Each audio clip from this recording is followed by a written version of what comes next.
Acknowledging, however, that it is still experimental. And right now we have clinical neuroscientist Dr. Lindsay Oberman joining us today via Skype to weigh in. And you've heard our discussion, and I think you're also well aware of how frustrating it can be for parents trying to find anything that might help. What's your take, as we've been discussing this, in terms of treating autism with MERT, and where do you stand on the issue? So I've been using TMS and other brain stimulation tools. MERT is a form of TMS, transcranial magnetic stimulation. I've been doing this for about 15 years, and in the individuals with autism, both adults and children.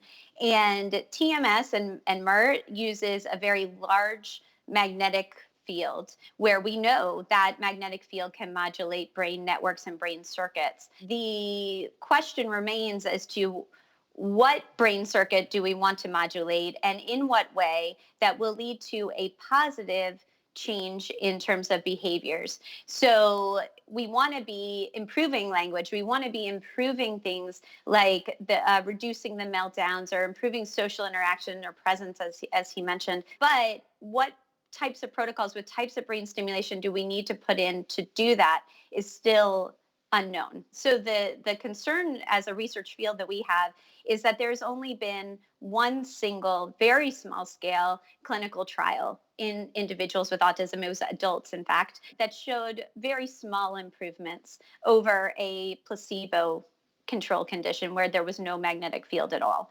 And so the concern we have is that there's just not this scientific evidence base out yet. The FDA has not approved it. It hasn't even been submitted to the FDA because the trials have just simply not been conducted. So we are hoping that those types of trials can be done and will be done. But until then, we are just simply not recommending that it be used clinically.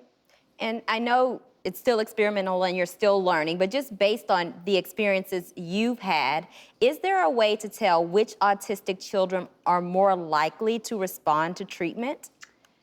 No. So there are metrics that are trying to be identified, whether it be EEG or MRI or other brain-based metrics, to try to say this person will be most likely a responder to TMS or drugs or behavioral therapy across a number of disorders, depression, anxiety, other disorders as well.